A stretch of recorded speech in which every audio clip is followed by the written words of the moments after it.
नमस्ते भाई, क्या हाल है आपके? हैं? क्या मौज आ रही है आपकी? मजे आ रहे हैं? बहुत बढ़िया, बहुत बढ़िया। और बताओ, कैसी सर्दी हो रही है? हमारे यहाँ तो टेम्परेचर अभी 4 है। ठीक है, इतना तो नहीं है यार। 6-7 की समथिंग होगा या इसके आसपास होगा। कैसे हैं आप लोग? ठीक है, तो जैसा मैं देख पा रहा हूँ, कुणाल हैं, अंजलि कुमारी हैं, सुजीत कुमार हैं, शिवी कोरी हैं, बजरंगी भाईजान है, ठीक है, हीना है, और संदीप सिंह है, और अवंतिका, अनामिका, दिशा, पलक, पल्लवी। ठीक है, और भी बहुत सारे बच्चे हैं क्लास के अंदर। आप सभी को देखकर बहुत अच्छा लगा भाई। ठीक है, और चलिए स्टार्ट करते हैं टॉपिक को। प्रखर श्रीवास्तव भी आ चुके हैं, चांदनी भी आ चुकी है ना? अरे भाई, मैं बायोलॉजी नहीं पढ़ाता यार। ठीक है, बायोलॉजी पढ़ा दो, ये क्या बात हुई? हलवा है, कुछ भी पढ़ा दूंगा है? अबे, टीचर जो होते हैं सब्जेक्ट स्पेशलिस्ट होते हैं। अब एक आदमी सारी चीज नहीं करता, समझ गए? तो मैं खाली वही सब्जेक्ट पढ़ाता हूँ जिसमें मैं स्पेशलिस्ट हूँ। मैं हर एक झाड़ को ऐसे गली में लगा के नहीं घूमता, समझो बात को है।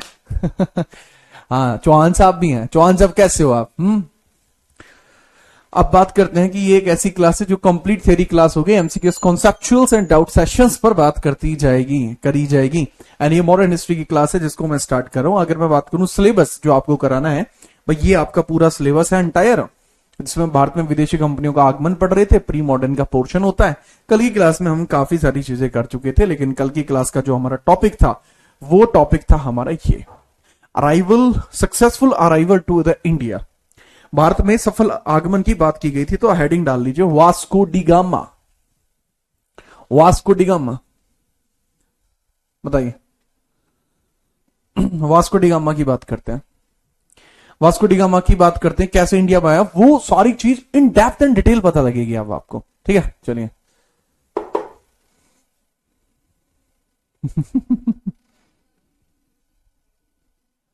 बहुत बढ़िया। क्या हम स्टार्ट कर सकते हैं? चलिए स्टार्ट करते हैं। अब समझिएगा, शुरुआत में करता हूं, पहले आपको वर्बली बताता हूं, उसके बाद हम आगे बढ़ेंगे हो क्या रहा था। मैंने आपको बताया कि हम भारत के अंदर आधुनिक भारत की शुरुआत को पढ़ेंगे।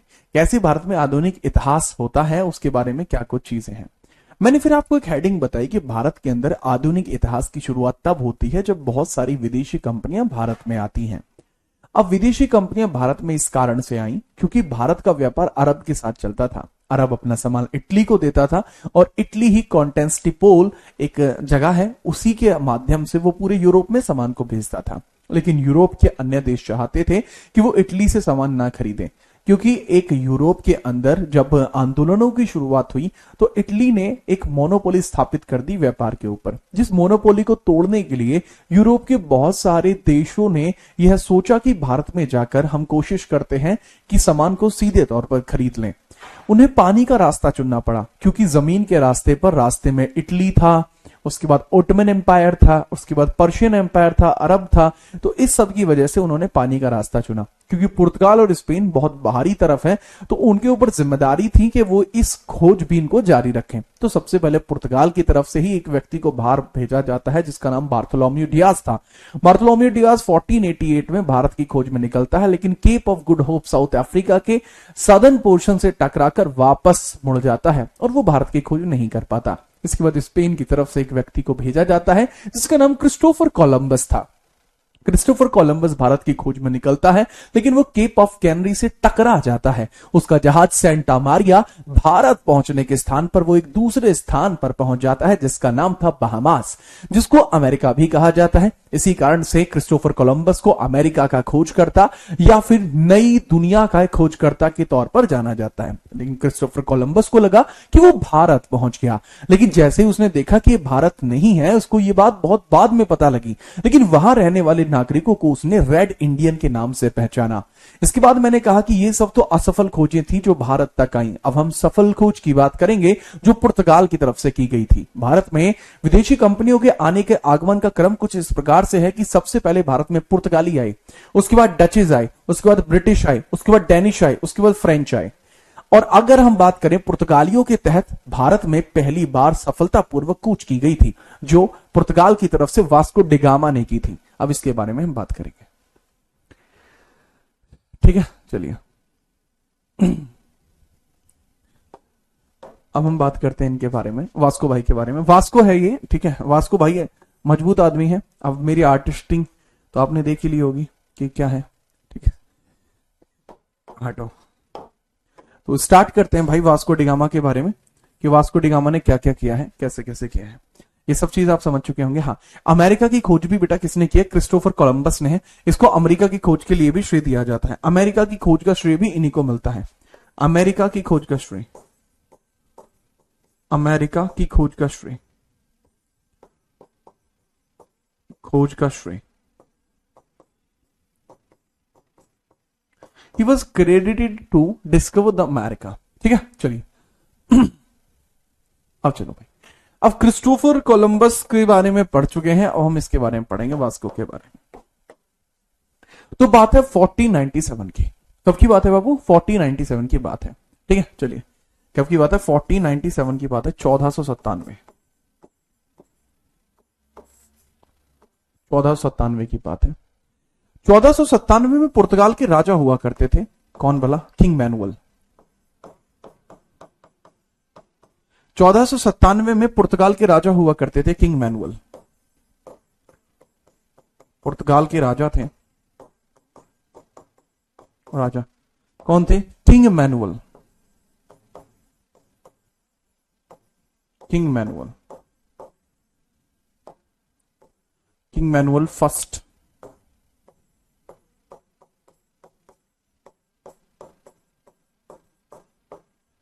किंग मैनुअल, तो किंग मैनुअल जो है वो एक व्यक्ति को चुनते हैं कि भाई तुम्हें जाना है भारत, तुम्हें जाना है भारत। ठीक है, चलिए, तो भारत भेजने के लिए इनको चुना जाता है। किसको? पुर्तगाल के राजा के द्वारा किंग मैनुअल को भारत भेजने के लिए, सॉरी, पुर्तगाल के राजा किंग मैनुअल के द्वारा वास्को डिगामा को भारत भेजने के लिए तैयार किया गया। तो पुर्तगाल के राजा किंग मैनुअल के आदेश पर, इनके द्वारा आदेश दिया जाता है, आदेश पर वास्को डिगामा भारत निकला, वास्को डिगामा भारत निकला, डिगामा भारत निकला, भारत निकला। ठीक है, याद रखना, ये 1497 की बात है, 1497 की बात है। Vasco da Gama headed toward India, Vasco da Gama, da Gama headed toward India, headed to India, India. ठीक है, अब ये जो दिख रहा है ना आपको, ये रास्ता जो दिख रहा है, रेड कलर की जो लाइन दिख रही है बेटा, ये वाली, ये इसका आने का तरीका है, जैसे वो भारत के अंदर प्रवेश उसने किया था।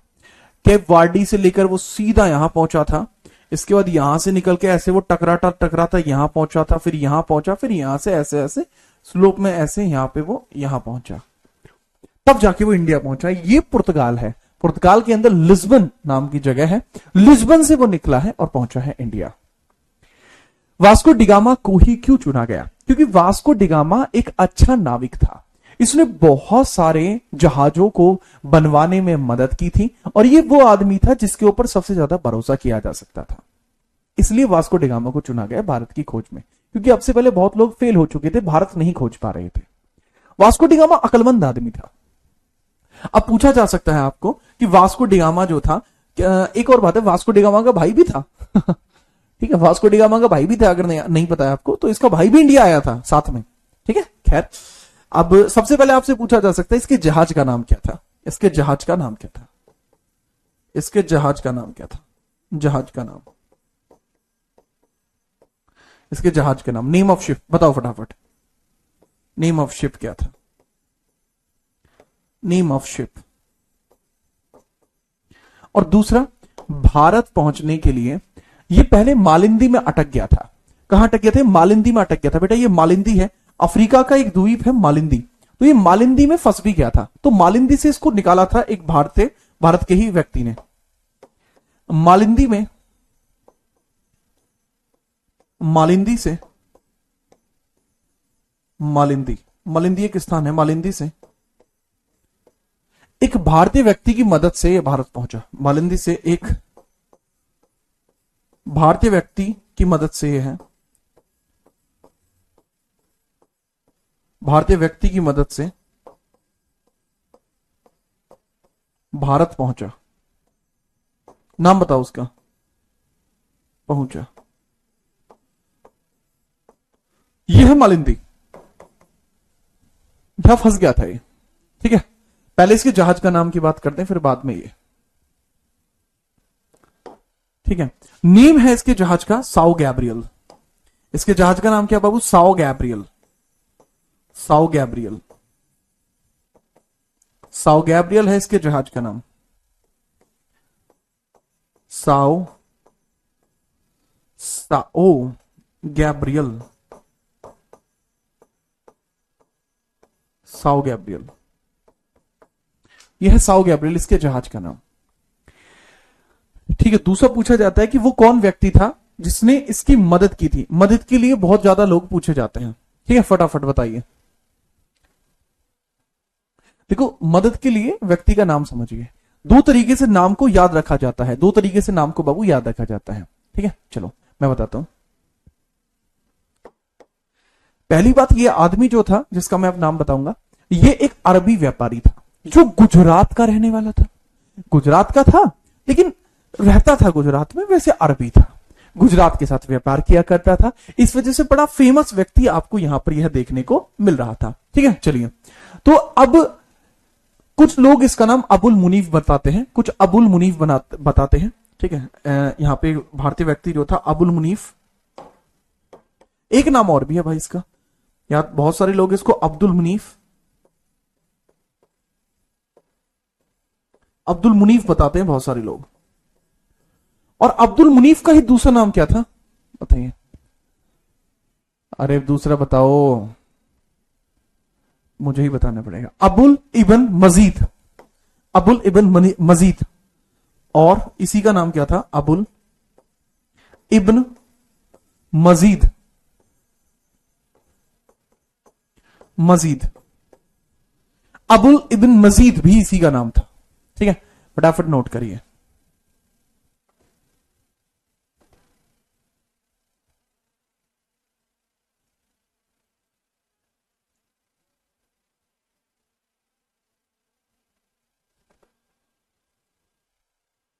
ठीक है, अबुल इब्न मजीद, जी हां, बिल्कुल फेमस आदमी था। ठीक है, चलिए नोट करिए फटाफट।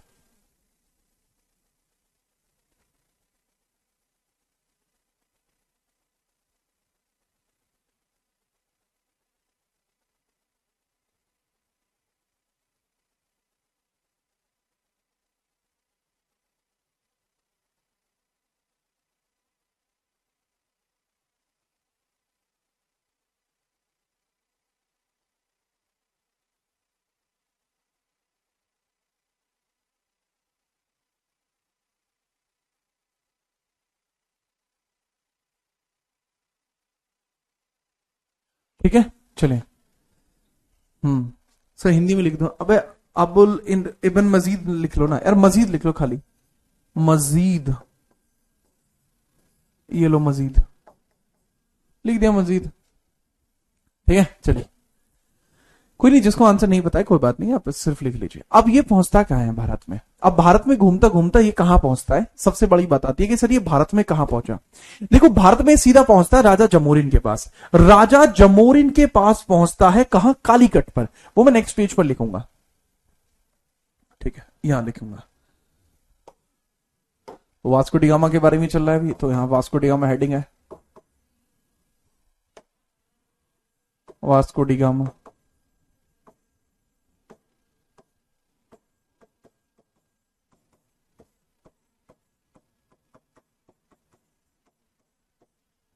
वास्को डी गामा, ठीक है। अब इसके बारे में समझिए।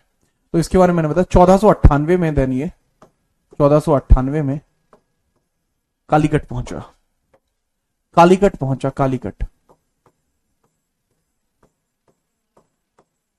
कालीकट पहुंचा।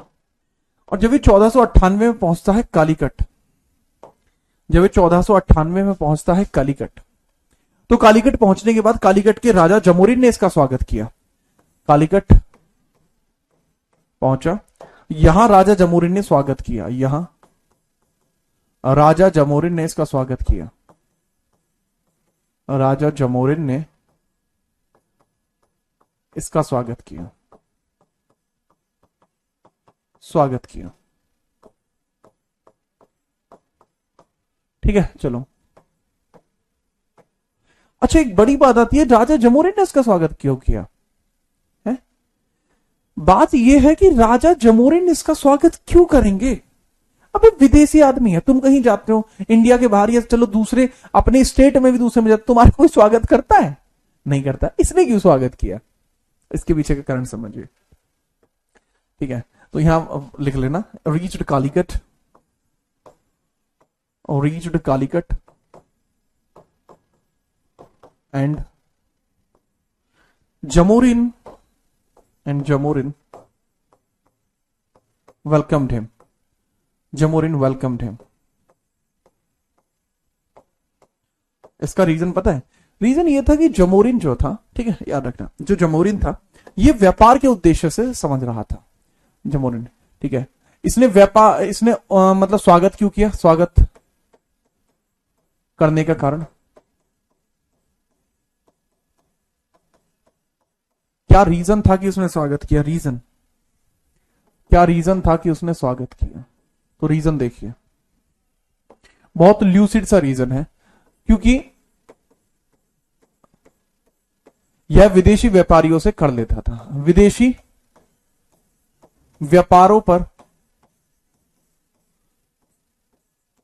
कर लेता था, लेता था। तो यदि पुर्तगाल व्यापार शुरू करेगा तो इसको फायदा होगा। पुर्तगाल व्यापार करेगा तो इसे कर मिलेगा, तो इसे कर मिलेगा, तो इसे कर मिलेगा। अगर पुर्तगाल व्यापार करेगा तो इसको कर मिलेगा, टैक्स देगा, कीमती सामान देगा, इसलिए इसने इसका जो है भारत में स्वागत किया। तो यहां पर आकर जो वास्को डी गामा ने डिमांड की कि ठीक है मैं आपके यहां से व्यापार करना चाहता हूं, तो उससे मुझे क्या फायदा होगा? कालीकट कहां पे? कालीकट भाई वर्तमान में केरला में है, केरल में है कालीकट। अच्छा, तो बात ये हुई कि इसने व्यापार किया, तो याद रखना 1498 में जब वास्को डी गामा वापस गया, 1498 में जब वास्को डी गामा वापस गया, वास्को डी गामा वापस गया,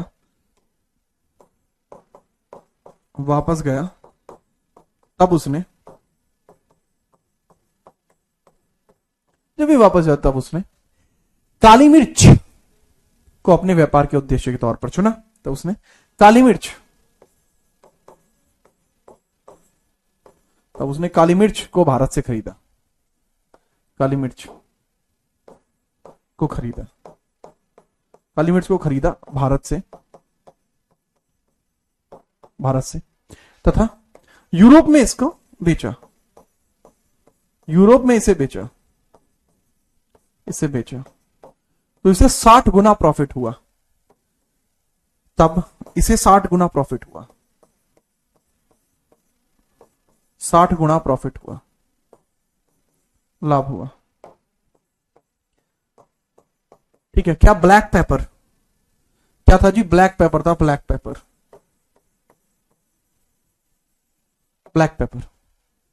कितना भाई? 60 गुना प्रॉफिट हुआ इसको, 60 गुना प्रॉफिट। इस बारे में, मतलब इस प्रॉफिट के बारे में वास्को डी गामा ने किंग मैनुअल को बताया। ठीक है, इस बारे में वास्को डी गामा ने किंग मैनुअल को बताया, वास्को ने किंग मैनुअल को बताया, किंग मैनुअल को बताया, किंग मैनुअल को बताया।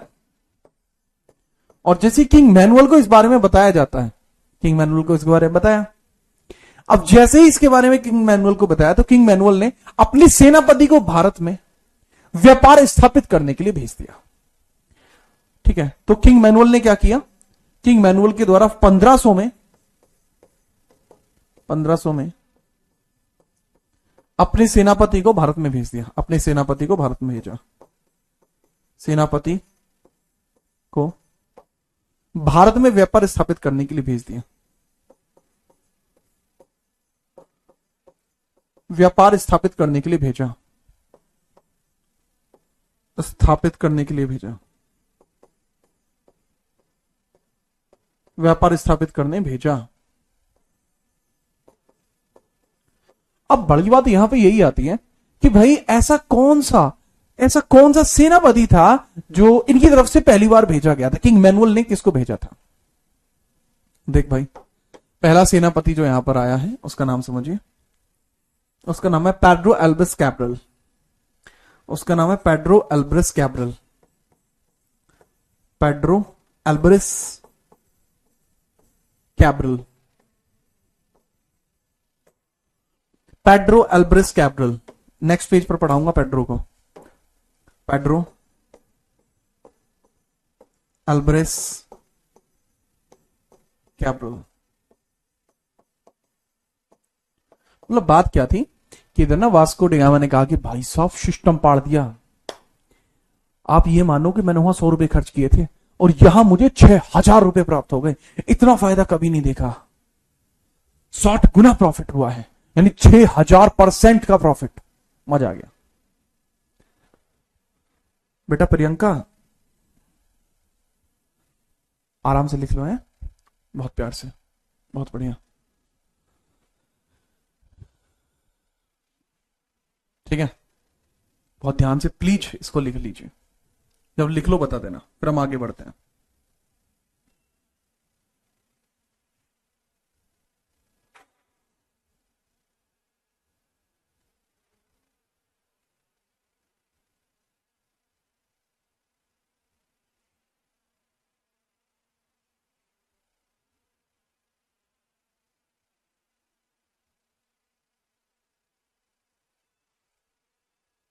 हम्म,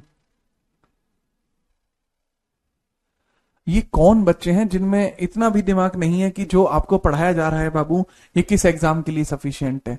अगर तुम्हें वास्तविकता में ऐसा लगता है कि तुम्हें इतना नहीं पता है कि किस एग्जाम के लिए पर्याप्त है, फिर बेटा आप तैयारी बहुत गलत कर रहे हो, है ना।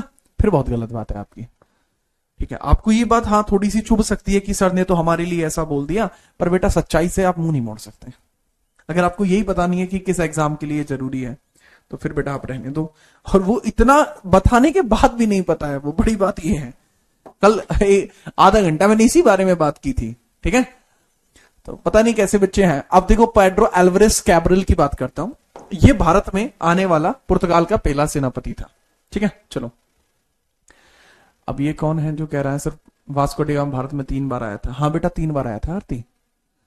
पहले 1498, फिर 1501, फिर 1524। पर बेटा उस बात का इस बात से क्या लेना देना है? क्या कुछ लेना देना है? नहीं है। तुम खामखा अपना समय व्यर्थ कर रहे हो, हैं? समझ ही नहीं रहे हो।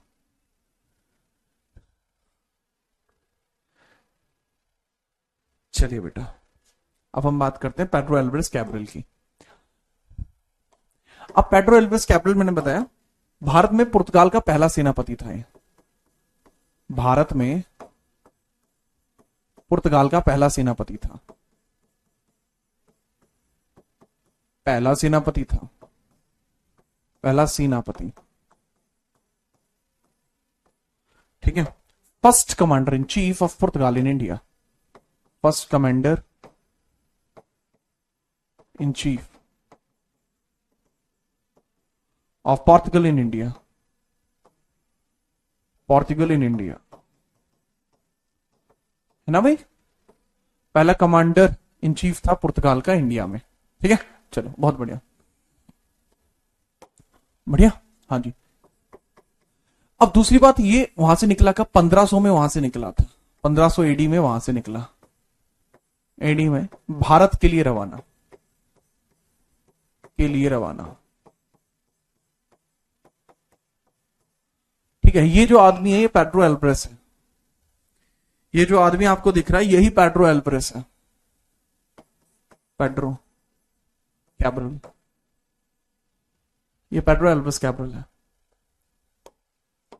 लेकिन जब ये 1500 में भारत के लिए रवाना हुआ था, यहां पे अब समझिएगा कि ये भारत आ रहा था लेकिन गलती से टकरा गया। अब मैं तुम्हें मैप के थ्रू बताता हूं, जैसे ये वाला मैप है, ठीक है, तो ये इस पे ध्यान मत दो, मैं यहां सिर्फ बता रहा हूं।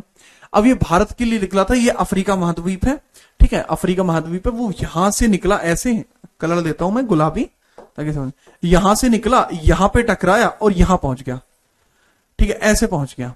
तो जाना था इंडिया, आ गया ये कहां, Brazil.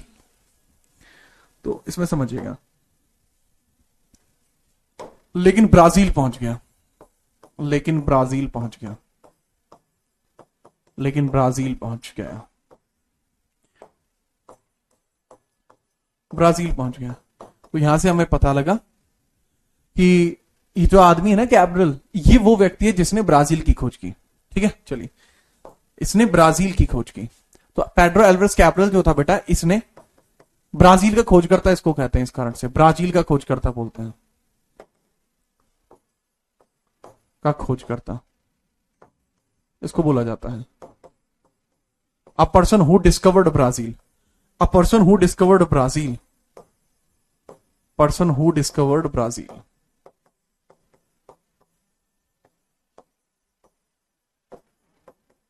A person who discovered Brazil, वो आपको यहीं से देखने को मिलता है। लेकिन फिर भी 1501 में भारत पहुंचा, गलत पहुंच गया था, कोई बात नहीं, फिर 1501 में भारत पहुंचा।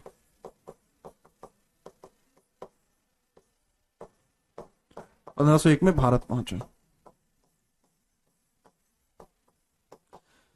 अब ये भारत आया क्यों है, इसका ऑब्जेक्टिव क्या था, भारत आने का इसका ऑब्जेक्टिव क्या था, आने का उद्देश्य क्या था, कि ये भारत आने का इसका उद्देश्य क्या था, भारत आने का उद्देश्य बताओ, क्या उद्देश्य था, आप बताओगे बात, फटाफट बताओ बाबू, कि भारत ये किस कारण से आया, ऑब्जेक्टिव क्या था, बताना, कमेंट करो फटाफट, क्योंकि ये तो बता चुका हूं मैं, बताओ बेटा। एसएससी लवर, आप इसी में पढ़ लो बेटा, स्पेशल बैच बाद में देख लेना, अभी इसी में पढ़ लो, है ना।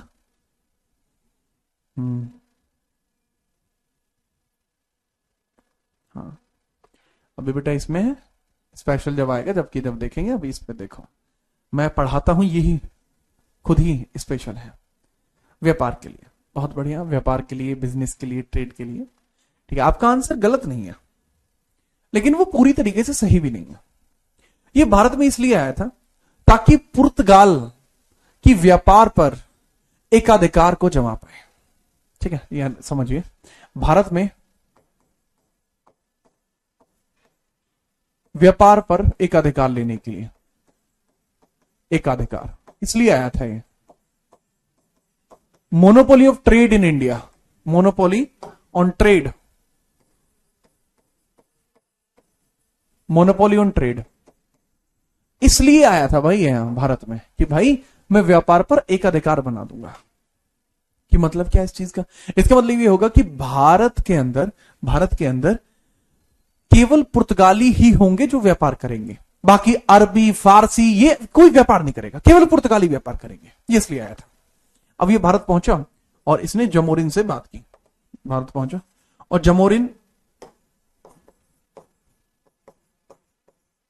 जमोरिन से, ठीक है,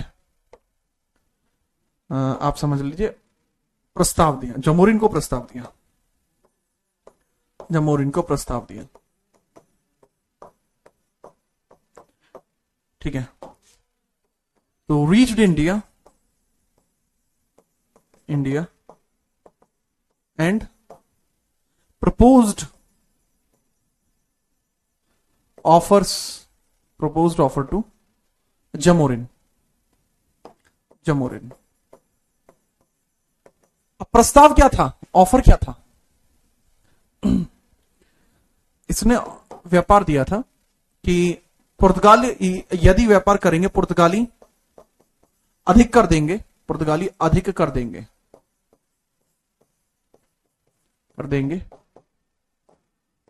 पुर्तगाली अधिक कर देंगे, परंतु एकाधिकार होगा, पुर्तगाली एकाधिकार,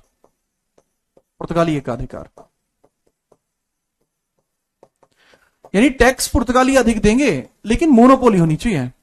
तो इसमें पोर्तुगल मोनोपोली की बात की गई, कि भाई पुर्तगाल की मोनोपोली सेट हो जाएगी। मतलब यह है कि ना तो अब अरब व्यापार करेंगे,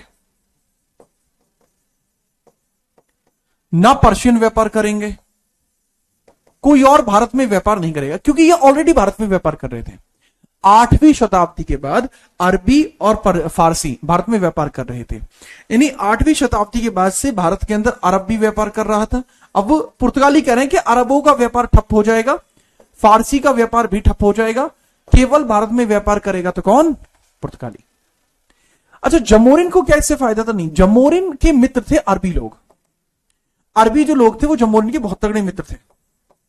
जो अरबी लोग थे वो जमोरिन के मित्र थे, बहुत कड़े। इनको मजा आता।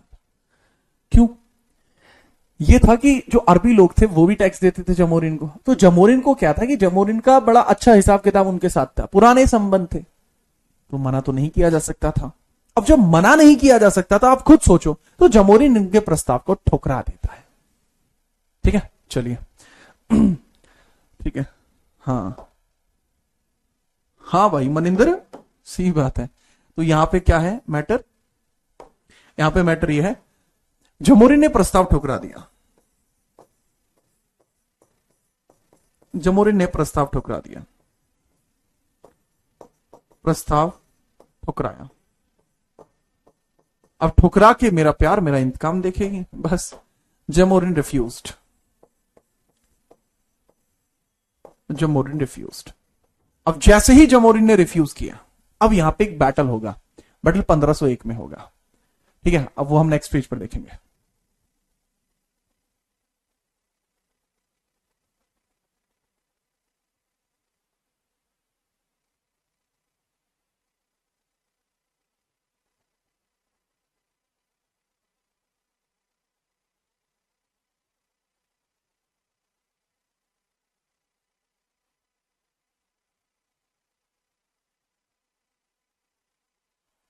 ठीक है, हाँ सर, आप पहले से मोटे हो गए। हाँ भाई सूरज, अलगा सा वेट हो गया है। मोटे वोटे तो कहीं नहीं हुआ है यार, अभी भी फिट ही हूं मैं जैसे पहले था। हाँ, पहले से वजन थोड़ा ज्यादा हो गया है। हाँ, हाँ, पहले बढ़िया था, अब बढ़िया है, बताओ सूरज।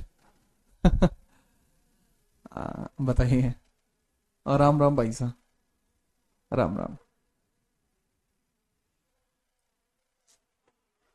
ठीक है, ओके, आगे बढ़ते हैं। इसके बाद क्या हुआ? तो इसके बाद भाई होता यह है कि 1501 में भारत के अंदर अब होगा एक युद्ध। ठीक है, अब होता है एक युद्ध, जैसे मैंने बताया। टेंशन मत लेना कि ये सर ने मिटा दिया है, क्योंकि ये मैंने सिर्फ डुप्लीकेट करा है और पुराना वाला पेज झुका त्यों बचा हुआ है स्लाइड में, ये बचा हुआ है। इसके बाद क्या होता है वो समझिए। इसके बाद हुआ ये कि 1501 में एक युद्ध होता है। 1501 में युद्ध हुआ, युद्ध 1501 में युद्ध हुआ, बैटल इन 1501।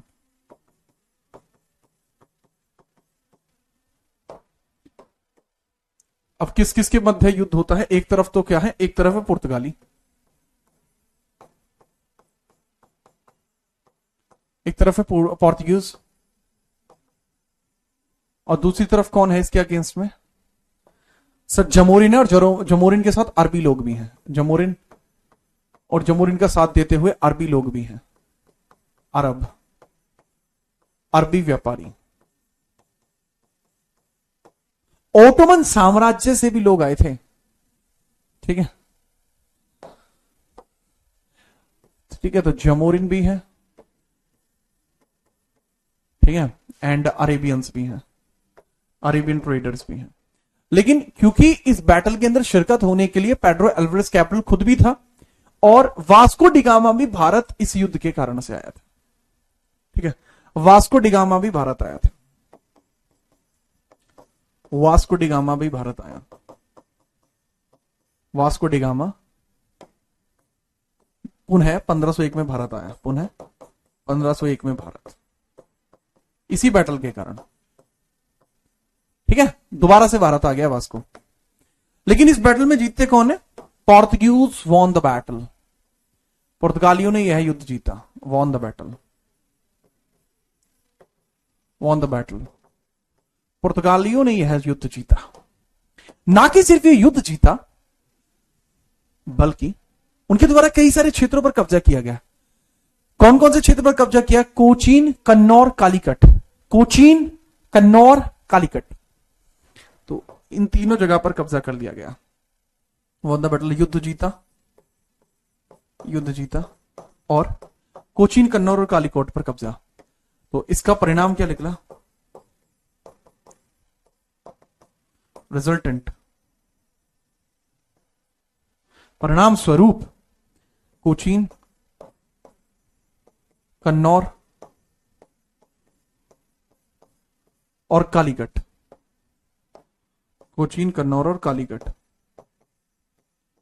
कालीकट पर, कोचीन, कन्नौर और कालीकट पर कब्जा कर दिया गया है।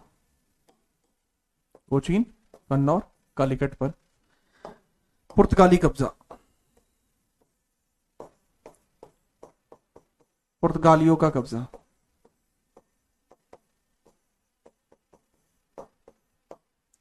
पुर्तगालियों का कब्जा यहां पर हो गया है। ठीक है, चलिए, तो भाई यहां इस तरीके से हो गया। कोचीन यहां पर, कन्नौर एंड कालीकट। अच्छा, एक बड़ी ऑब्वियस सी बात है, बड़ी ऑब्वियस सी बात है कि अगर यहां पे जमीनों पर कब्जा हो जाएगा तो यहां कोई ना कोई गवर्नर घोषित करना पड़ेगा। जी हां, इस वजह से यहां गवर्नर को रखने की आवश्यकता पड़ी। ठीक है, अब यहां इतने सारे क्षेत्र पर पुर्तगालियों का कब्जा हो चुका है, तो अब इतने क्षेत्र पर प्रशासन संभालने के लिए गवर्नर चाहिएगा। तो इसी कारण से भारत में पहली बार पुर्तगाली गवर्नर भेजा गया। ठीक है, याद रखना।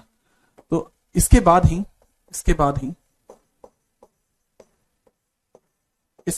ही भारत के प्रशासन को संभालने के लिए, भारतीय प्रशासन संभालने के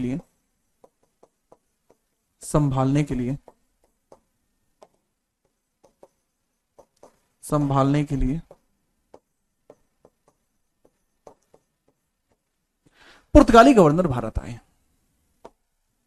पुर्तगाली गवर्नर भारत आए। पुर्तगाली गवर्नर भारत आए।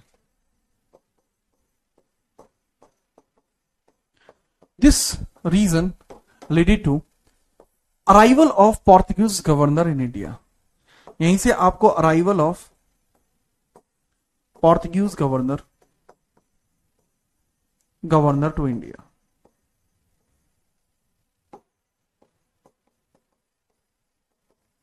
यहीं से पोर्तुगीज के जो गवर्नर हैं वो भारत के अंदर आए हैं। ठीक है, याद रखना।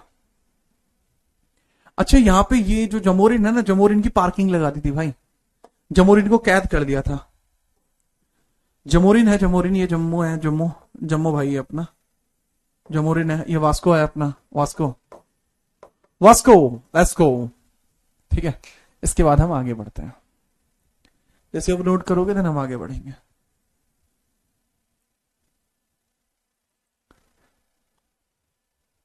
पहला ही व्यक्ति कौन आएगा?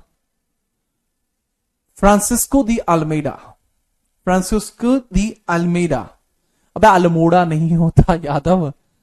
ठीक है, हाँ, जमोरिन मर गया भाई। How it is possible? Possible इसलिए क्योंकि ये जो लोग थे यार, तुम खुद देखो, अब ये व्यापारी थे, व्यापारी युद्ध नहीं करते भाई, व्यापारी युद्ध नहीं करते। ये था सेनापति चीता पेड्रो कैब्रल, ये युद्ध करने ही तो आया था, इसलिए ये पॉसिबल था। Now make the heading. Bharat में पुर्तगाल का पहला गवर्नर, भारत में पहला पुर्तगाली गवर्नर। ठीक है, मान जाता तो सही रहता, बहुत बढ़िया। ठीक है, चलिए। सर आपकी शादी हो गई क्या? नहीं भाई साहब, मेरी शादी नहीं हुई। ठीक है, I hope kindly note it down, आप इसको नोट करेंगे। नाम है Francisco de Almeida. Francisco de Almeida, ये आ रहा है। भारत में पुर्तगालियों का पहला गवर्नर, भारत में पुर्तगाल का पहला गवर्नर,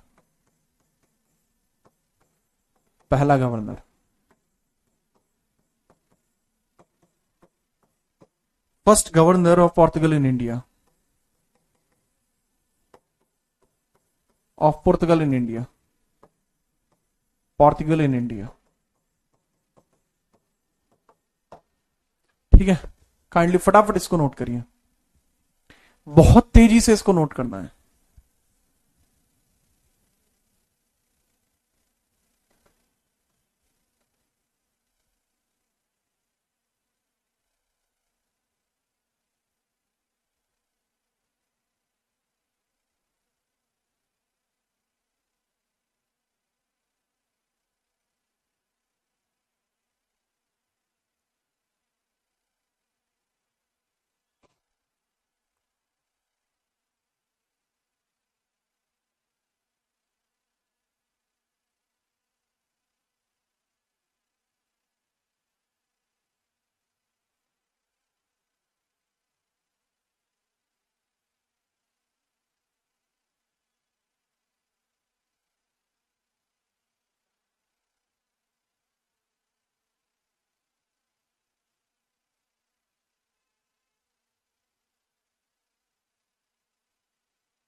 ठीक है, हाँ जी, बहुत बढ़िया।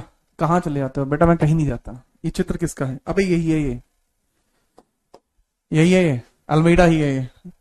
This is Almeida. अल्मीडा तो है ही, अल्मीडा है भाई ये। अब कहोगे इसने पैंट नहीं पहन रखी है, पैंट पहन रखी है इसने। ठीक है। अब इस पे देखो, तो इसका कार्यकाल भारत में कितना रहा है? कार्यकाल, इसका कार्यकाल भारत में कितना रहा है? सर जी इसका कार्यकाल रहा है 1505 से 9। 15 से 5 से लेके 9 तक का इसका कार्यकाल रहा है। अब इसके बारे में बताते हैं क्या क्या रहा है,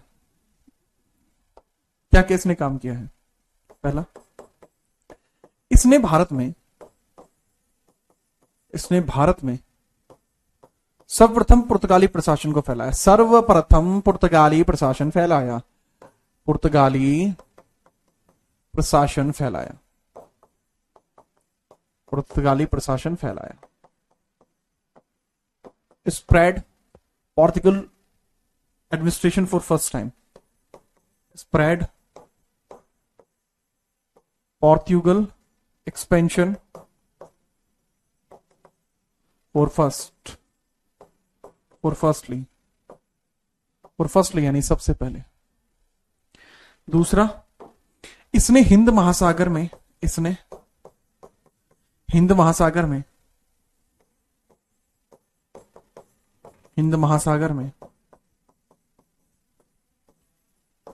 ठीक है, जो हिंद महासागर है इसके अंदर जो अरेबियन सी वाला पोर्शन है, हिंद महासागर में जो अरेबियन सी वाला पोर्शन है, अरब सागर में अरेबियन सी का जो पोर्शन है, अरब सागर वाला क्षेत्र है, अरब सागर क्षेत्र है, या हिंद महासागर लिखो, बात खत्म करो। हिंद महासागर में थोड़ा छोटा एरिया, ये पूरा हिंद महासागर है और इतना जो एरिया है ये अरेबियन सी का है। ब्लू वाटर पॉलिसी लागू की, ब्लू वाटर पॉलिसी लागू की, पॉलिसी लागू की, पॉलिसी लागू की, ब्लू वाटर पॉलिसी लागू की, ब्लू वाटर पॉलिसी। अब ये ब्लू वाटर पॉलिसी क्या है, अब समझिए इसको। ब्लू वाटर पॉलिसी,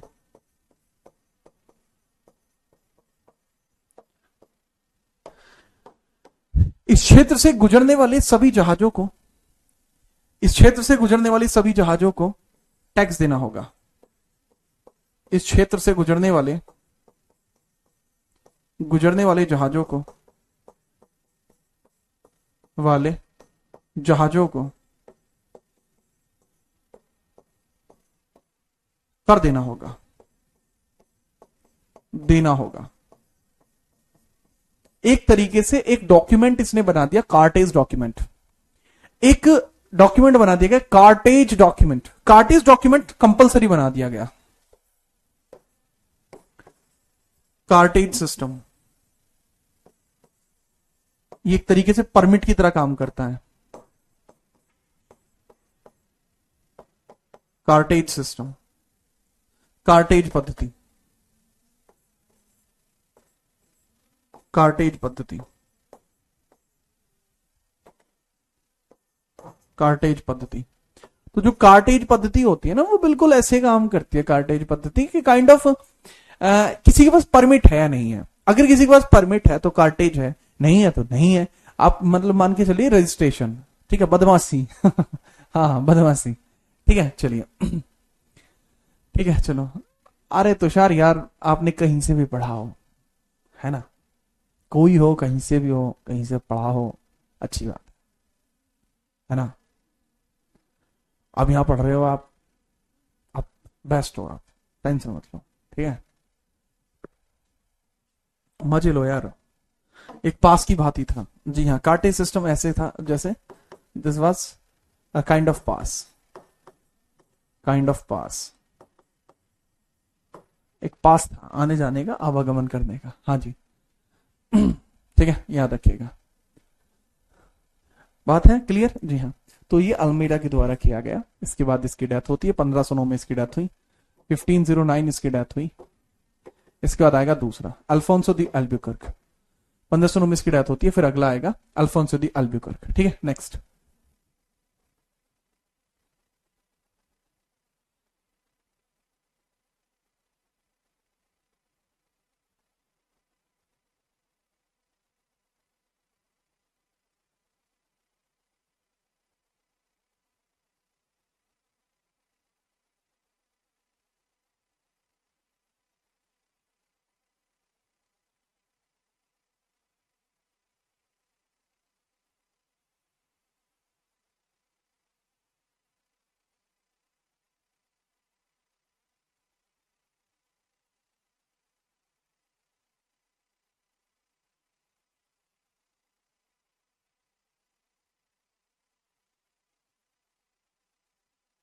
ठीक है चलो, ओके, चलो चलो चलो।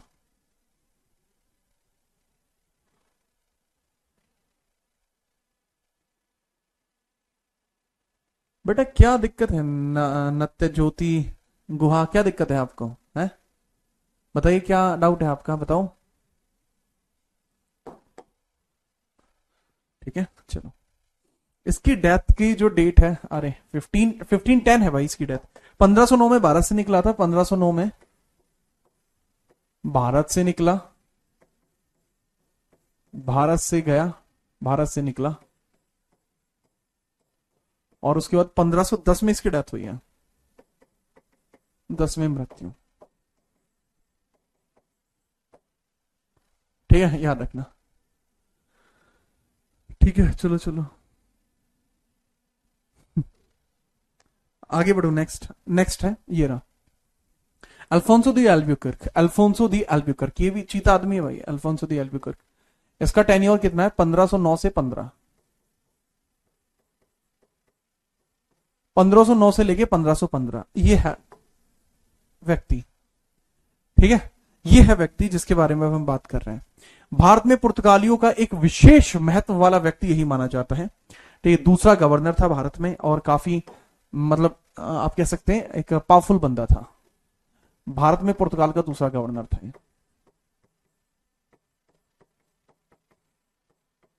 का दूसरा गवर्नर, भारत में पुर्तगाल का दूसरा गवर्नर था ये। कौन था, भारत में पुर्तगाल का दूसरा गवर्नर था ये। सबसे पहले आपको ये समझना होगा, बैटल ऑफ द्यू इसने लड़ा, बैटल ऑफ गोवा इसने लड़ा 1509 में, द्यू पर कब्जा किया, द्यू पर कब्जा किया। 1510 में बैटल ऑफ गोवा लड़ा इसने, बैटल ऑफ गोवा लड़ा, गोवा लड़ा और जीता, ना कि सिर्फ बैटल लड़ा बल्कि जीता। तो बैटल ऑफ गोवा किस किस के बीच में हुआ था, बीजापुर वर्सेस पुर्तगाल। तो पुर्तगाल की तरफ से कौन था, यही था शेर, शेर। बीजापुर की तरफ से कौन सा था, यूसुफ आदिल शाह, आदिल शाह। बहमनी एम्पायर याद आया, बहमनी में यूसुफ आदिल शाह था, ठीक है, यूसुफ आदिल शाह था, याद रखना, बहुत बढ़िया। तो इसी के अंदर पुर्तगाली इस बैटल को जीतते हैं, और उसके बाद इन्होंने गोवा पर कब्जा लिया। तो गोवा पर कब्जा हुआ, गोवा पर कब्जा, गोवा पर भी कब्जा कर दिया। ना कि सिर्फ गोवा पर कब्जा किया, बल्कि इन्होंने बहुत सारे इंडोनेशिया के हिस्से पर भी कब्जा कर दिया, बहुत सारे इंडोनेशिया के हिस्से को भी कब्जा कर दिया। समझिएगा, ठीक है, याद रखना।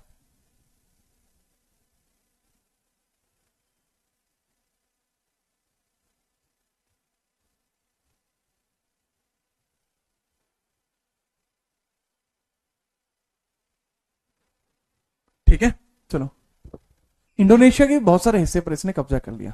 हाँ, 1509 के बाद बेटा दीव पर कब्जा है, दीव, दमन दीव याद नहीं है? दमन और दीव गुजरात के हिस्से हैं, दमन और दीव, वो है ये दीव।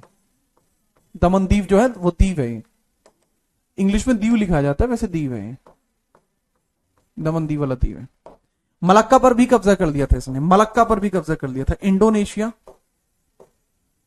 इंडोनेशिया में मलक्का जल संधि पर कब्जा किया, मलक्का जल संधि पर कब्जा। ये मलक्का वाटर स्टेट है ना जो, इस पर भी कब्जा कर लिया था, ये वाला Malacca, state of Malacca, English में बोलते हैं स्ट्रेट ऑफ मलक्का। तो स्ट्रेट ऑफ मलक्का पर भी इसने कब्जा कर लिया था। सर यूसुफ आदिल शाह कहां का था? बेटा बीजापुर का था, ठीक है, बीजापुर का था यूसुफ आदिल शाह, है ना। बहमनी एम्पायर थोड़ा बहुत याद हो तो बेटा वहीं का था ये। हाँ, बढ़िया। 1515 में इसकी डेथ हो गई, 1515 में इसकी मृत्यु हो गई। 1515 में क्या हो गई? इसकी मृत्यु हो गई। इसकी मृत्यु के बाद, इसकी मृत्यु के बाद भारत में पुर्तगाली प्रभाव कम होता चला गया। इसकी मृत्यु के बाद, मृत्यु के बाद भारत में पुर्तगाली प्रभाव कम होता चला गया, पुर्तगाली प्रभाव घटता चला गया, पुर्तगाली प्रभाव घटता चला गया।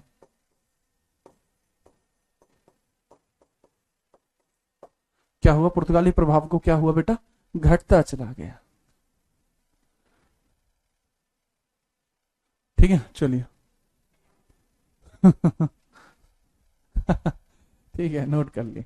मलक्का कहां पे है? देखिए, अब इस बच्चे को मैं क्या बताऊं, वाह जी वाह। मतलब आपने वो देखे होंगे क्रैक, क्रैक लोग देखे होंगे, ये क्रैक प्रो मैक्स है कोई, ये पूछ रहा मलक्का कहां पे है। और देखो तुम ये देखो, मैंने लिखा हुआ क्या है? मैंने लिखा हुआ है इंडोनेशिया में मलक्का जल संधि पर कब्जा। अब ये पूछ रहा मलक्का कहां पर है? वत्स, मलक्का इंडोनेशिया में है ना। हाँ जी, बहुत बढ़िया, ठीक है। अब हम इससे आगे कल की क्लास में हम पढ़ेंगे, जो पोर्तुगीज है इंडिया के अंदर जब आए हैं तो इन्होंने अपनी कंपनियां कहां कहां पर लगाई हैं। तो पोर्तुगल कंपनीज हैं, इनके कहां कहां पर ब्रांचेस वगैरह हैं, उसके बारे में हम कल पढ़ेंगे। ठीक है, चलिए। सर देखने में सारे गवर्नर एक जैसे लग रहे हैं। बेटा आपको रिश्ता नहीं भेजना इनके घर, इन्हें क्यों छेड़ रहे हो तुम? बेचारे बने रहने दो ना इन्हें, रिश्ता थोड़ी भेजना है तुम्हें इनके घर। कोई मैटर हो तो बताओ।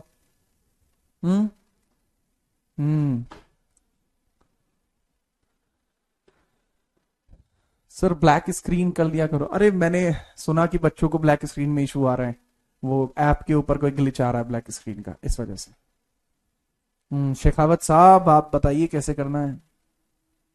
सर इसने पैंट नहीं पहनी है। बेटा पहन रखी है इसने पैंट, कैसी बात करते हो यार तुम। चलिए, नोट कर लिया होगा आपने, आगे बढ़ते हैं। बहुत बढ़िया, मजा आ गया। अरे सॉरी, मैं तो बोला, मैं मजाक कर रहा था, आप अपने याद में खरगोश हो आप अपने, एकदम चीता हैं आप, चीता। हाँ, अच्छा लगा भाई, ठीक है। बाकी कल पढ़ते हैं, कोई डाउट है आप इंस्टाग्राम जीत्राना.77 पर भी भेज सकते हैं, और इसके बाद हम पढ़ते रहेंगे इसी प्रकार से, कोई परेशानी आपको नहीं आएगी, निश्चिंत रहिए। ठीक है, चलो। हाँ हाँ, बिल्कुल बिल्कुल भाई तनु, जाइए आप। हाँ, सब्जी ले आइए आप। क्या ही है यार ये, बढ़िया लगा भैया मुझे आपसे मिलके। अब कल मिलेंगे, ठीक है, तब तक के लिए जय हिंद, वंदे मातरम।